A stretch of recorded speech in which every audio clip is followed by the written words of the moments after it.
America को पछाड़कर चीन एक बार फिर से भारत का सबसे बड़ा व्यापार साझेदार बन गया है। वाणिज्य मंत्रालय के आंकड़ों के मुताबिक जुलाई के दौरान भारत और चीन के बीच कुल 11.49 अरब डॉलर का कारोबार हुआ, जबकि अमेरिका के साथ कुल कारोबार 11.08 अरब डॉलर का रहा। कारोबार में अमेरिका के पिछड़ने की वजह अमेरिका में मंदी की आशंका गहराना बताया जा रहा है। सर, चीन ने भारत से व्यापार में कैसे अमेरिका को पछाड़ दिया?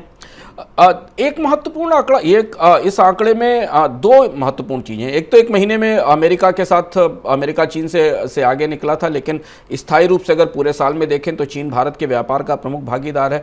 और अब वापस उन्हीं क्षेत्रों में चीन ने वापस भारत के व्यापार भागीदार की बड़ी हिस्सेदारी ले ली, उन उत्पादों की जिन उत्पादों में पहले से चीन मौजूद था।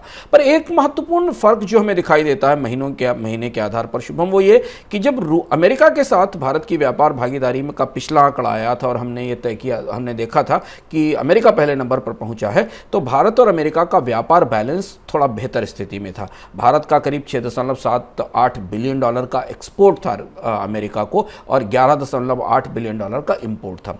चीन के साथ व्यापार संतुलन बहुत ही बिगड़ा हुआ है। चीन को से करीब 11.49 बिलियन डॉलर 11.49 बिलियन डॉलर का इंपोर्ट है और एक्सपोर्ट केवल 1.26 बिलियन डॉलर का है। तो चीन का फिर भारत के साथ व्यापार में शिखर पर आ जाना और उन्हीं सारी चीज़ों में वही सारे उत्पाद हैं जिनमें चीन का वापस आना एक किस्म की चुनौती है, क्योंकि इस समय रुपए की कमजोरी के बीच में भारत का व्यापार घाटा और भारत का ट्रेड संतुलन या व्यापार संतुलन पूरी तरह चीन के पक्ष में झुकता दिखाई दे रहा है।